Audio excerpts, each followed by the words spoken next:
Over the years, I had many calls with PSPs wondering if I can help them build fraud prevention technology.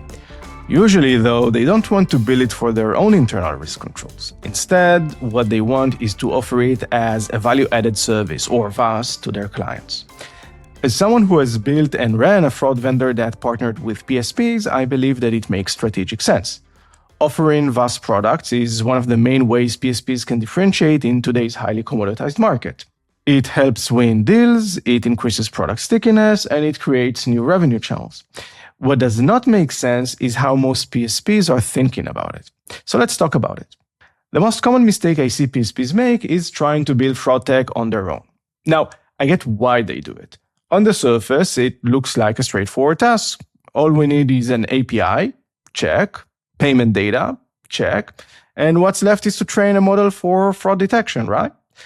But nothing can be further from the truth.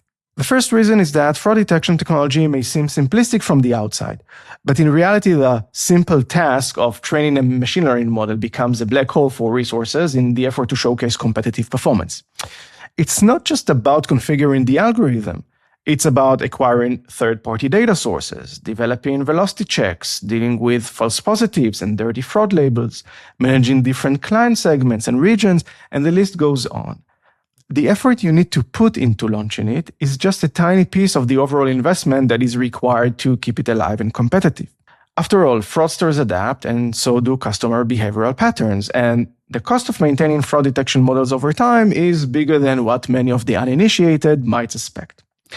But here's the thing.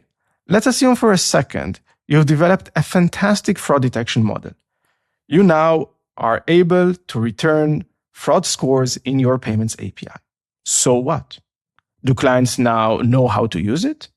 Which score cutoff to choose? Can they better analyze their fraud patterns, review their chargebacks, investigate suspicious payments, block that pesky address that keeps requesting refunds? The answer to all of the above is still no.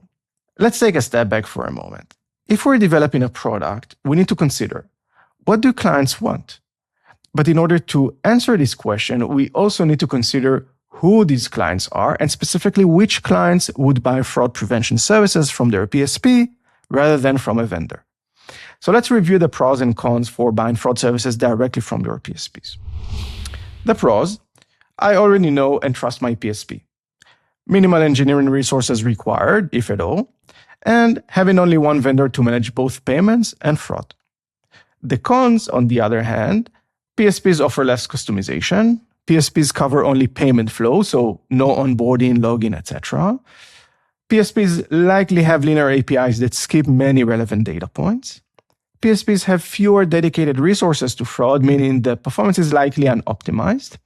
And finally, if I'm working with multiple PSPs, my fraud management would be fragmented as well. Now, what can we learn from this? Mainly that there are several distinct groups that would rather buy fraud services from their PSP than directly from a vendor. These are small merchants that can't afford the resources or cannot deal with the operational overhead, low fraud merchants that do not require best-in-class technology and will deprioritize fraud prevention investments in general.